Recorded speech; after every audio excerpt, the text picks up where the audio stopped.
समयसँगै हाम्रो शरीरको अङ्गहरू मात्र नभएर हाम्रो रुचि, इच्छा, चाहनाहरूमा नि परिवर्तन आउने गर्छ।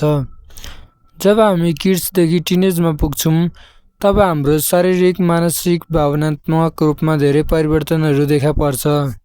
अनुहारमा पिम्पलहरू देखा पर्ने, आफ्नो इमोसनलाई कन्ट्रोल गर्न नसक्ने, सानो सानो कुरामा नि झर्किने, रिसाउने, सानोमा नाकभरि सिगान बोकेर स्कुल जाने मान्छे अहिले आएर फ्यान्सी र क्लासिक कुराहरू खोज्ने, गलत सङ्गतमा फस्ने आदि इत्यादि।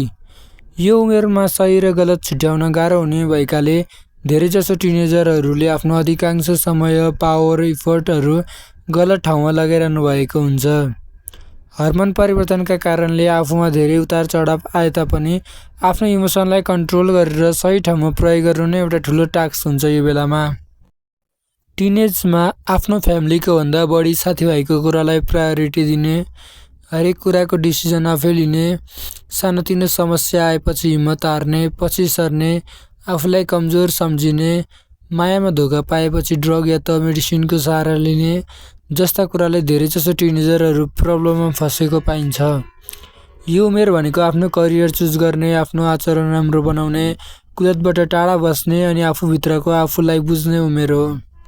यदि तपाईहरूले यो टिनेजको पावरलाई गलत ठाउँमा खर्च गर्नुभयो भने तपाईलाई कमब्याक गर्न धेरै नै गाह्रो हुन्छ।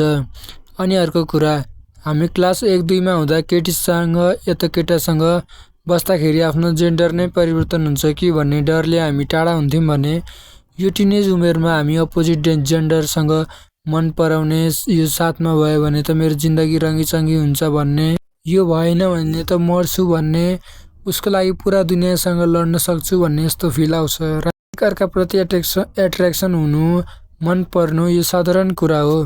तर पनि मेरो पर्सनल ओपिनियनमा म चाहिँ के भन्छु भने माया गर्नु तर मरिहत्ते नगर्नु होला, कसैको लागि ज्यान दिने लिने काम नगर्नु होला, आफ्नो लाइफ पार्टनरलाई धोका दिने या त कसैलाई झुटो मायाको आश नदेखाउनु होला। अहिलेको यो विश्वमा हेर्दा धेरैजसो केसमा आफूले मन पराएको मान्छेले धोका दिएर आत्महत्या गर्ने, लभको नाटक गरेर शारीरिक सम्बन्ध गर्ने, बलात्कार, मर्डर, ब्ल्याकमेल जस्ता घटनाहरू धेरै घटेको पाइन्छ।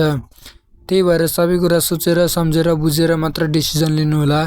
कसैको फिलिङसँग खेल्ने, विश्वासघात गर्ने, अर्काको ज्यान लिने काम नगर्नु होला।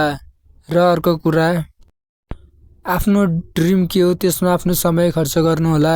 यो उमेरमा बनाएको तपाईँको बेबी सोनाले साथ छोडे तापनि तपाईँको आफ्नो सपनामा खर्च गरेको समय अलिक खेर जाँदैन, एक दिन अवश्य सफल हुनुहुनेछ।